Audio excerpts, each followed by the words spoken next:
Assalamu alaikum, moi je m'appelle William. Moi je fais cette vidéo parce il y a une petite incompréhension concernant un événement qui se passe là concernant un arbitre international, Mohamed Bismi. Alors moi pour me présenter très rapidement, j'ai été première série en boxe française pendant très longtemps, ce qui correspond au niveau pro en boxe anglaise. J'ai fait également beaucoup de boxe anglaise en parallèle, mais je suis resté chez les amateurs. Sinon, mon palmarès, j'ai été plusieurs fois quart finaliste au championnat de France, finaliste vice-champion de France, puis j'ai été en équipe de France également au Crêpes de Toulouse pendant un an. Donc en 2014, je suis devenu élève de Brahim Bismi, c'est comme ça que j'ai fait la connaissance de la famille. Brahim Bismi, lui, qui m'a entraîné, j'ai eu de la chance de m'entraîner également avec lui. Et puis, il a entraîné beaucoup de champions comme Jean-Pascal, comme Alcine, donc très très bon entraîneur. Ensuite, concernant Mohamed Bismi, il y a quelque chose que je comprends pas très bien. En fait, c'est une question que je me pose à moi, mais que j'aimerais bien poser également au ministère de l'Intérieur algérien. C'est pourquoi il est bloqué. Alors lui, c'est un arbitre international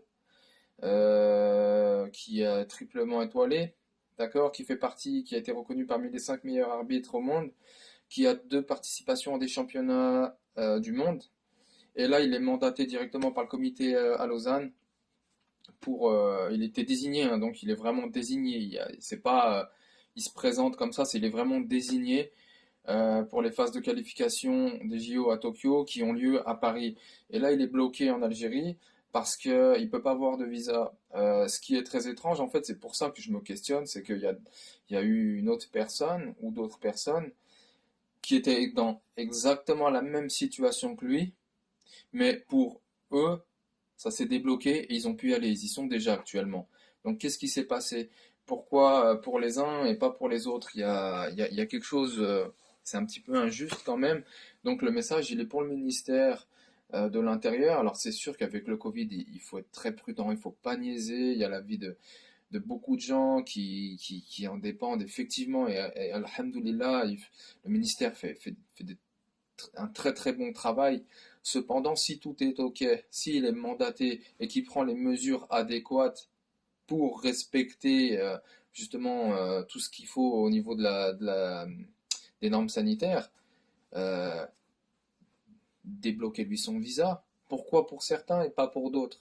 Qu'est-ce qui est là? Il y a des personnes, il y a des personnes qui ont des privilèges. Comment? Non, surtout pas. Encore moins en Algérie. Je sais très bien que c'est un peuple très droit, très juste. Le ministère c'est un ministère très droit. Donc il faut vraiment revoir ça parce que lui, il est bloqué, mais pour d'autres personnes, ça s'est débloqué.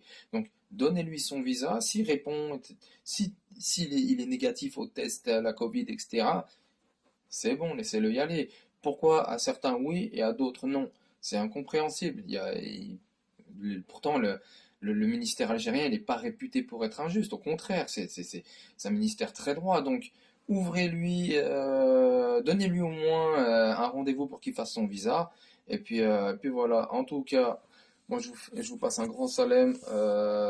Vive l'Algérie.